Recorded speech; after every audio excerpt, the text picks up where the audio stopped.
How's it going, guys? Welcome to a menu. Um, so it has been a while since I started another Let's Play, but it's been even longer since I've started another summer marathon. Yeah, so y'all guys remember SNES Summer, the marathon of one Let's Play that didn't even finish in the summer. It finished in like September, October. I don't even know when it finished actually. That was Donkey Kong Country. But this one, I plan on actually going through with it because this year marks the 30th anniversary of the Kirby series. And a lot of people who know me know that my favorite series of all time, like my favorite game series of all time, is Kirby. And I have played a Kirby game once before. I played Kirby's Dream Land last year. Um, but this time I'm planning on playing at least three full Kirby games and some of the side games as well for like one-off episodes. But for now, the first one we're going to tackle is one of my favorites, Kirby's Adventure on NES. This is like the first NES game I'm playing since Mega Man 1, aren't I? And yeah, we get the little nice animatic of Kirby here. I grew up with this game mainly playing it on Virtual Console back on the Wii. And I really like it. It's very, very different than Kirby's Dream Land. We get these nice little opening cutscenes in each world. I like how the sword actually gets stuck in the logo for the game. But this is like where a lot of like modern Kirby gets their stuff. For one, the abilities, you know. The abilities are like the main thing that this game adds, but also like the interactive menus, which come back a lot in later games. Mainly gets referenced in Kirby's Return to Dreamland, where it has a similar, if not pretty much the same menu style going through doors. The only other game that does that, I believe, is other than the remake of this, is Kirby's Dream Land 2, which was like the direct follow-up of this. But yeah, we're just gonna be hanging out playing this game. It's 4 a.m. right now, so I'm probably just gonna record this video and run with it. These videos are probably gonna be like one world per video. Same thing I did with Donkey Kong Country. Oh, little nice secret here. You can go under here. And you can get the UFO ability. Where the fuck did it go? Did it just disappear? No way did the UFO just disappear. Hold on, let me go back down there.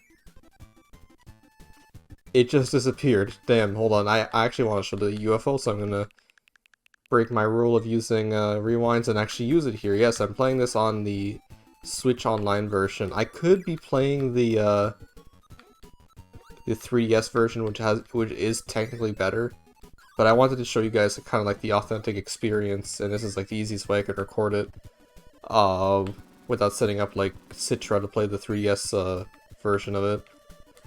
But yeah, UFO is basically the strongest ability in the game. You could shoot these little nice star beams, or just do like the beam ability, like right here. I'm really tired, as you can tell. But I'm trying my best. I've been trying my best. This ability, of course, is very infamous for being rare in any Kirby game that it's in. Yeah, that's about all we're going to be able to show of it. This game has little, end of stage mini games that you can play to try and get points or a 1-up if you get to the top. One interesting thing you can do, actually, is if you play 7 stages, and you get these rows in the ending minigame in this order, 7, 6, 5, 4, 3, 2, 1, you end up getting 30 1-ups. That's a reward for that. And sorry for like the nose thing. I'm just dealing with allergies right now because it's the summer. Always fun. Here's a little minigame we can play. Crane Fever. The small Kirby plushie will give us 1-up, and the big one will give us 2-up. I always go for the big one because I'm usually pretty good at getting it. Of course, now that I said that, I'm not going to be able to get it this time. It's not looking good. Yeah. I mean, I'm going to go for it. It doesn't really matter because this game is easy. It's piss easy, actually. So it's not like I'm going to run out of 1-ups. I don't think I got it there either. It's a little bit too much to the... Actually, no, it's a little bit too much to the right. No, actually, I got it. That's perfect. Unfortunately, these minigames aren't actually in the Nightmare in Dreamland remake. They have a whole different set of minigames in there. But that's the first one of it. And honestly, even though it's not my favorite one, it is iconic. It's the first minigame I think of when I think of Kirby's Adventure. This was also one of the first Kirby games I beat back when I had this on Wii Virtual Console. It was only $5. Get this big ass fucking game for just $5. It's crazy. Wii Virtual Console is so fucking cool, bro. I wish I could have done like a video of me browsing the Wii Shop channel back when it was a thing. But like, it's not up anymore, and I don't think anything like Reconnect 24 can bring that back. Although Reconnect 24 does bring back stuff like the Forecast channel, and if you guys don't know what Reconnect 24 is, it's a fan-made mod that runs off fan servers to play stuff that was online on the Wii that's not online anymore because Nintendo shut off their Wii Connect 24 service. By the way, we have Crash, which does this. Kirby just has a fucking seizure on screen and kills everything.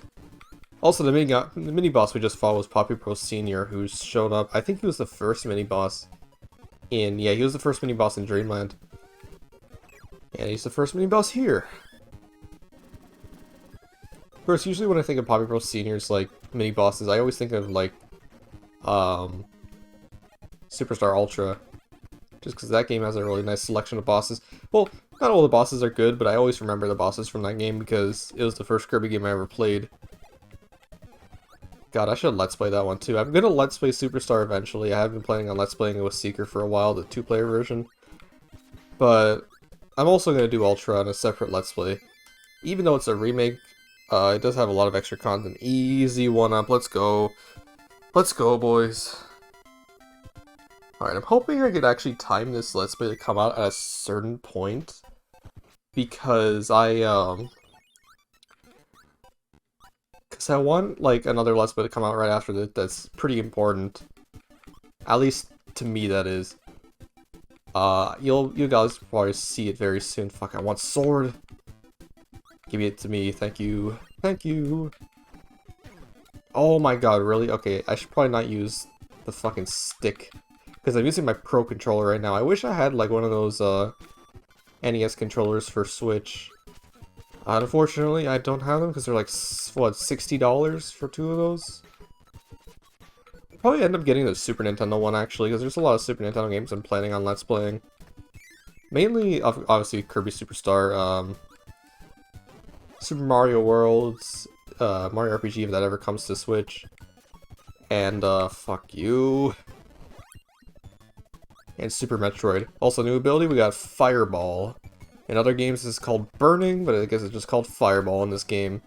And then it just gets all put together in the Fire ability, which is a separate ability in this game, don't get it confused. It's a whole different thing. Anyway. I can't really explain why I feel so much nostalgia for this game specifically. I mean, I feel a lot of nostalgia for a lot of NES games, just because I was really big into retro games when I was a kid. But, it's just this one specifically, I guess, came at a really good time for me. And I would always, like, look up, like, long plays as a kid. That's one weird thing I always did as a kid. I would look up long plays of, like, retro games before I even had the ability to play them. I guess because I just wanted to see the end because I was bad at them. But hey, we got fire. Actual fire, not fireball. Don't get it confused again. Look at that heal. One thing, as you'll notice, the game kind of slows down a little bit when I use abilities like fire or spark. The 3DS version fixes that. The 3D Classics version specifically, I guess, would be what it's called. But it's like, I think it's like $8. I know it's like, yeah, it's like $8 or $9 on the Switch eShop. So get it while you can, because the Switch eShop's of course shutting down. Here's a museum, which we can get abilities from. This basically acts like the copy rooms in later games. I do kind of like the idea of having one point where it's like, oh, you can unlock these abilities anytime you want, but you just like, go through the game. I'm just being like very chillax with this world and the next world because there's not any like collectibles in the first 2 worlds we gotta get to. Hey, next mini boss, Mr. Frosty. Or I'm pretty sure he's called Mr. Flosty in one of the games. It's really weird. Oh, I should have taken his ability. Damn it. Okay. I'm pretty sure he gives you the ice ability. It might be freezing. I don't know. There's, it's weird they've made two abilities in this game for ice. They made ice and freezing, which they later combined into just the ice ability in later games, very similar to fire. I don't know, I guess that's just one thing they did with the limitations of the NES back then. I mean, this is still probably the most impressive NES game of all time. Shit, I wanted that. Because this came out, I think this is like one of the later NES games, came out in like 94. Yeah, 94 it came out in. So it definitely came out a lot later than most games. But it clearly shows because HAL was able to make something really impressive with this one. I mean, like, look at like all the different abilities, just in general, having like different abilities in an NES game. Shit, it's like Mario's power-ups, but there's like 30 of them. Also, the game slows down a lot if you use invincibility on these cannons. Look at this shit. Okay, I showed off Needle for a second, but I just like using a sword because it's very satisfying to use. Look at that shit. And Pache. Easy, easy. I'm just a god gamer. I don't know what to say. I don't know what to say. I'm just really good at this game. Man. Also, I'm sorry if you guys don't like the borders around the with the Switch versions of these games. I just don't mind them myself. I could edit them in post, but I don't really care. I'm sorry. Anyway, the first that came out wrong. I do care. I do care about you, whoever it is I'm talking to, which is probably myself rewatching this video in like a year. Anyway, this is the first boss, Wispy Woods. Always the first boss in each game, except for, weirdly enough, Kirby and the Forgotten Land. The Woods boss isn't until the second world. Anyway, he's very easy. Look at that shit. Took you down easily in the first game. Took you down very easily in the second game, too. Like father, like son, even though you're the same fucking character. Anyway, on to Ice Cream Island, which we will cover in the next video. Like I said, guys, 1 world per video. There is 7 worlds to go through. Well, technically 8, but the last one's just a boss. And there will be a bonus video where we cover some extra stuff at the end. But that's gonna be it, guys, for this video. Hope you guys enjoyed it. Hope you guys enjoyed the start of the Kirby Summer Marathon. And see you guys next time.